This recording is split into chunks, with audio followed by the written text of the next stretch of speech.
Bienvenidos hermanos a Teofanía Veritas.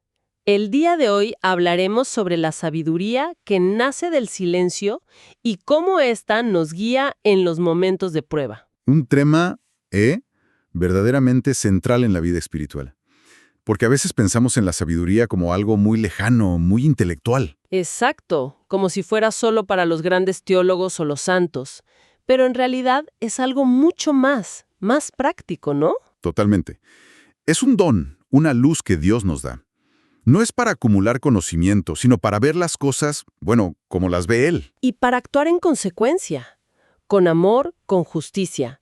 Y eso es clave para enfrentar las pruebas. Sobre todo una prueba tan común como la ira, que a todos nos pasa. Esa frustración que a veces nos consume. Sí. La sabiduría entonces es esa llave que nos da el Espíritu Santo para no caer en esa tranca, para no reaccionar con amargura. Exacto. Para responder con paciencia, con fe. Vamos a desglosar un poco esto. ¿De dónde viene esta sabiduría? Bueno, el origen es clarísimo, es divina. No es algo que producimos nosotros, sino que se pide y se recibe de Dios. Y en el Antiguo Testamento, fíjate, la describen de una forma muy concreta. ¿Cómo? Como la habilidad para vivir rectamente, para tomar las decisiones correctas en el día a día. Ah, claro. Ahí entra esa frase tan conocida. El temor de Dios es el principio de la sabiduría. Justo esa. Y es importante aclarar esa palabra, temor. Sí, porque suena a tenerle miedo a Dios, y no es eso, ¿verdad? Para nada. Es más bien un respeto profundo, una reverencia. Es reconocer que no somos el centro del universo, que hay un orden divino. O sea que la sabiduría empieza con la humildad. Ahí está la clave. Empieza por ahí. Pero luego, en el Nuevo Testamento, todo da un giro increíble. Porque esa sabiduría abstracta Se hace carne. se hace persona. Jesús. Jesús. Él es la sabiduría encarnada de Dios. Y todas sus enseñanzas, sus actos, son lecciones prácticas de esta sabiduría divina. Y la Iglesia, por supuesto, recoge todo esto. Para la Iglesia católica es uno de los dones del Espíritu Santo. El que ilumina la mente y el corazón. Y que nos lleva otra vez a la humildad, a reconocer nuestra pequeñez y a alabar a Dios por su grandeza. Hay unas reflexiones de los grandes doctores que son una luz en esto. Por ejemplo, Santo Tomás de Aquino. ¿Qué decía él? Él decía que la sabiduría no se guía solo por razones humanas, que a veces son cortas de vista, Claro, sino que se guía por las razones divinas, por una lógica superior. la lógica del amor, del perdón, que a veces no parece lógica para el mundo. Exacto. Y San Ambrosio añade algo más. Dice que la penitencia borra el pecado. Pero la sabiduría lo evita. Eso, es preventiva. Te ayuda a no caer. Me encanta esa idea. Y San Agustín también tiene una frase. La de conocer a Dios. Sí, por la sabiduría conocemos a Dios. Por la continencia no nos apegamos a las cosas del mundo. Es un camino de doble vía. Conectas con lo de arriba y te desapegas de lo de abajo, de lo que te ata y te genera frustración. Y eso nos lleva directamente al combate espiritual del que hablábamos. Sabiduría contra Ira. el principal antagonista. Porque ¿cuándo nace la ira? Cuando las cosas no salen como queremos, cuando la realidad no encaja en nuestros planes. Y sentimos esa impotencia, esa frustración. Hay una analogía que me parece brillante. A ver, Dice que la ira es a la sabiduría lo que la oscuridad es a la luz. o sea, no es algo que existe por sí mismo. No, es la ausencia de algo. La ira es lo que queda en el corazón cuando falta la luz de la sabiduría de Dios. Y nunca, pero nunca soluciona un problema. Jamás. Siempre lo empeora. Siempre. Pensemos en el ejemplo de Jesús. Es una cátedra sobre esto. La escena ante Herodes. Uf, tremenda. Herodes se burla, le pide un milagro, un show, Y la respuesta de Jesús es el silencio. el silencio absoluto. Y la lección es clarísima, ¿no? Hay batallas que no se pelean con palabras. Hay provocaciones en las que no hay que entrar. Pero, y esto es importante, no siempre la respuesta es el silencio.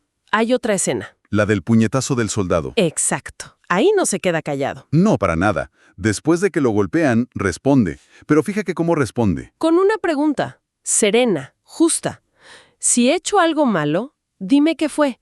Pero si no, ¿por qué me pegas? No hay ira. No hay un insulto de vuelta. Hay una apelación a la razón, a la conciencia del otro. Entonces, ¿cuál es el punto en común? Si en un caso es silencio y en otro es una pregunta. El punto en común es que él siempre tiene el control, no de la situación externa, sino de su interior. No reacciona. No reacciona, actúa. No entra en el juego del agresor. Responde desde su paz, ya sea con silencio o con una palabra justa. La sabiduría, entonces, no es una receta única, sino un estado del alma desde el cual se elige la mejor respuesta. Precisamente. Y esto conecta de una forma increíble con una anécdota más personal, más de nuestro tiempo. ¿La del conductor? Esa misma. La de la persona que, manejando, le hacía un gesto de bendición a otro conductor que se le cruzaba. Pero por dentro. Por dentro lo estaba maldiciendo. Era una fachada, un gesto vacío. Y cuenta que ahora, años después, el gesto externo es el mismo. La mano se levanta igual. Pero el interior es completamente distinto. Ahora la bendición es sincera. Ahora de verdad desea que el Señor te dé su paz. Y esa es la transformación. Ahí está la sabiduría en acción. No es fingir un comportamiento, es un cambio real del corazón que al final se manifiesta afuera. Y esto nos puede dar una guía muy práctica, ¿no? Para el día a día. Totalmente. Empecemos por algo que nos pasa a todos. La crítica y el chisme. Uf, qué tema. Si te insultan, la primera reacción es devolver el insulto. Pero la sabiduría te dice que eso es Caer en la trampa. cederle el control de tus emociones al otro. Entras en su terreno, en el terreno de la oscuridad. Hay un filtro muy útil que se menciona antes de decir algo sobre alguien. Las 3 preguntas. A ver, recuérdalas. Primero, ¿es verdad? Segundo, ¿es bueno? ¿Es bondadoso? Y tercero, ¿es útil? ¿Sirve de algo decirlo? ¿Y si la respuesta a una de esas es no? El silencio es la respuesta sabia. Es un algoritmo espiritual para no hacer daño y para no dejarse arrastrar. Qué interesante que también se hable de lo contrario, los elogios. Sí, uno pensaría que son inofensivos, pero pueden ser más peligrosos que las críticas, ¿Por qué? porque inflan el ego, y el ego es la parte de nosotros que más fácil se enoja, Claro, un ego grande es un blanco más fácil. y más frágil. Exacto. Entonces, el silencio ante el elogio es una forma de humildad, de no creérsela, de mantener el ego pequeño y, por tanto, menos reactivo. Y esto se relaciona con otra idea, que lo que más nos molesta de los demás Ujú. suele ser un defecto nuestro que no queremos ver. Un espejo sí. Entonces, en lugar de criticar al otro, la acción sabia es buscar una virtud en esa persona y rezar por ella. Hay otra anécdota personal muy fuerte sobre esto. La del café. La del café. La de haberle llamado tonto a un compañero de trabajo por derramar un café. Y el arrepentimiento que siente hasta hoy. Pero fíjate en la solución que encuentra. No se queda atascado en la culpa. No, la transforma. La transforma en oración. Dice, no dejo de orar por ese muchacho. Usa un recuerdo doloroso como combustible para un acto de amor hoy. Eso es pura sabiduría. Hablemos ahora de la vida interior, de cómo manejar las emociones. Hay una distinción que es liberadora. ¿Cuál? No somos lo que sentimos. Fundamental. Somos los que observamos lo que sentimos. La ira, la tristeza, el miedo, son como nubes que pasan. No son el cielo. Son datos, información, como las luces del tablero del coche. Me gusta esa imagen. ¿Y qué nos indican esas luces? Bueno, la ira muchas veces nos señala un apego, algo a lo que nos aferramos y que se ve amenazado. El miedo, una inseguridad. Entonces, la sabiduría no es apagar las luces o ignorarlas. No, es leer el manual.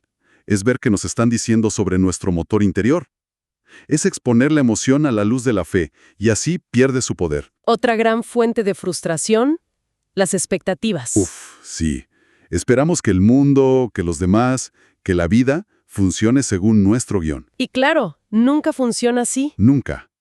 La serenidad llega cuando aceptamos la imperfección, la nuestra y la de los demás. Eso no es resignación, es realismo espiritual. Es dejar de gastar energía en querer controlar lo incontrolable. Y usar esa energía para lo único que sí podemos controlar, nuestra propia reacción, nuestro propio crecimiento. También está el factor tiempo, poner las cosas en perspectiva. Sí, pensar en ese problema que hoy te parece el fin del mundo. ¿Cómo se verá en 5 años? Probablemente como una anécdota. Si es que todavía lo recordamos. Se dice que el 95% de las cosas que nos preocupan Ujú. nunca llegan a pasar. Es una técnica de distanciamiento, pero sostenida por la confianza en Dios. Y en todo este proceso, la gratitud. La gratitud es el aceite que lo lubrica todo. Ser agradecidos, incluso en medio de la prueba, es el antídoto contra la queja y el victimismo. Que son los mejores amigos de la ira. Exactamente.